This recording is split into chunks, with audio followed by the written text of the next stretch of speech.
Oh, hey guys. Yeah, I'm just doing some Christmas decorating, some Christmas shopping. I'm trying to get ahead this year because last year I didn't really plan in advance, right? I was shopping and decorating on Christmas Eve, right? That's the worst.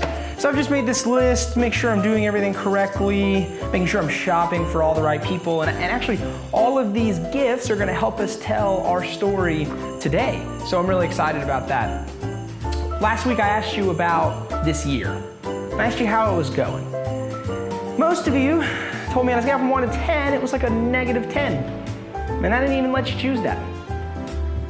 But I have a really good feeling about the end of this year. We talked last week about having hope in Jesus for the end of the year, and that the coming of Jesus will make the end of this year the best year yet. And I still have that really good feeling. I think Christmas is gonna bring the joy that we need. Because think about it, Christmas always brings a little extra joy, doesn't it? I mean, people are just nicer, in a better mood, they're drinking more hot chocolate, they're getting gifts. People are just in a better mood. So I'm hoping that stays the same. Actually, I know that'll be the same this year. While this year has been completely unexpected, sometimes the unexpected brings the most joy. I mean, have you ever been walking around and you found $1 on the ground? I mean, all right, I found $1 on the ground, right? And I think one of these presents might give us that joy. Huh. Well, this wasn't really what I expected. I thought they had put $1 in here, but instead I just found $1. Sometimes the unexpected can bring us the most joy. And one of the most unexpected events is where our story leads us today. You see, in the Gospel of Luke, there was a girl named Mary. Now, Mary was only a few years older than most of you watching this video. And Mary had the most unexpected thing happen to her. See, she was a very ordinary girl, living in a very ordinary town. She was engaged to a very ordinary man. And then the unexpected happened. Remember when we read last week in the book of Isaiah? Isaiah told us this: a child will be born to us, a son will be given to us. He will rule over us, and he will be called Wonderful Advisor and Mighty God. See, everyone was wondering who this king was gonna be, who this wise counselor was gonna be. And I think present number 2 actually tells us the answer.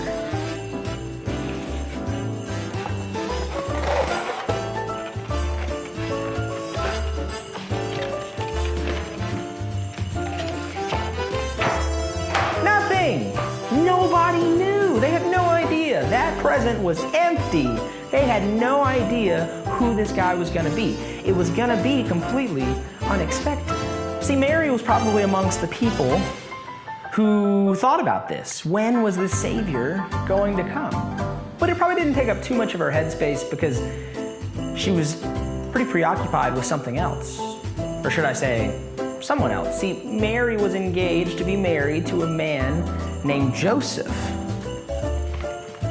And as we know, Joseph takes up a lot of our headspace. Now, I don't know if Joseph in the Gospel of Luke was as good a singer as him, but if he's anything like him, he's gonna take up a lot of Mary's thoughts, right? So, him and Mary were set to have a pretty ordinary life. You see, just like Mary, Joseph was pretty ordinary. He had an ordinary job as a carpenter, and they were expecting to lead a very normal life after getting married. See, Mary was probably doing chores around the house, picking things up, and then... Do you guys hear that? Yeah, I think it's coming from one of these.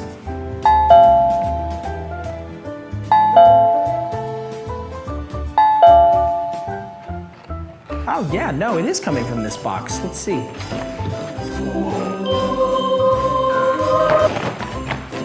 Oh.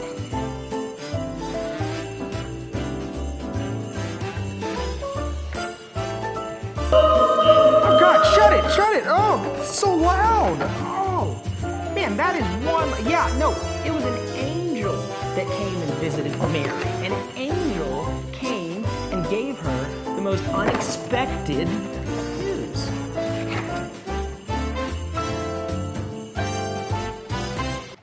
I'm gonna try that one more time. It's kind of fun.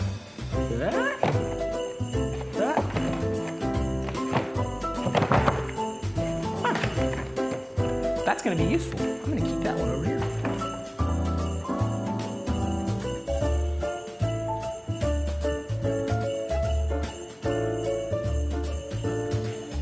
And when the angel showed up at Mary's door, you wanna know what she said?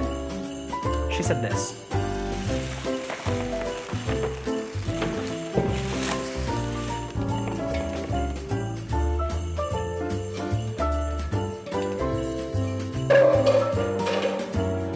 See, the angel Gabriel was here to tell Mary something extraordinary, so extraordinary that he had to wrap it up in gift number 5.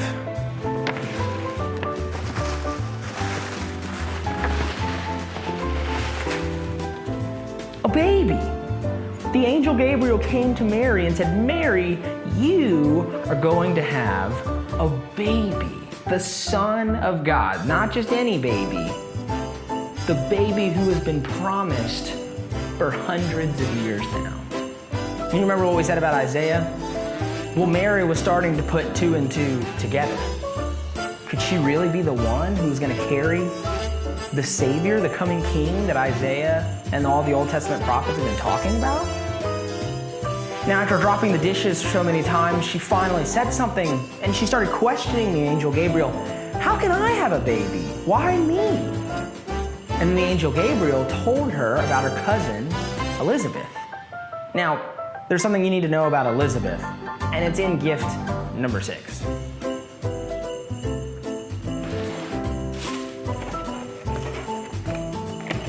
See, Elizabeth was old. And I mean, Elizabeth was old. And Gabriel told her that Elizabeth was having a baby. Now, if Elizabeth could have a baby, Mary could definitely carry the Son of God. Don't you think? Through this unexpected but extraordinary news, Mary followed.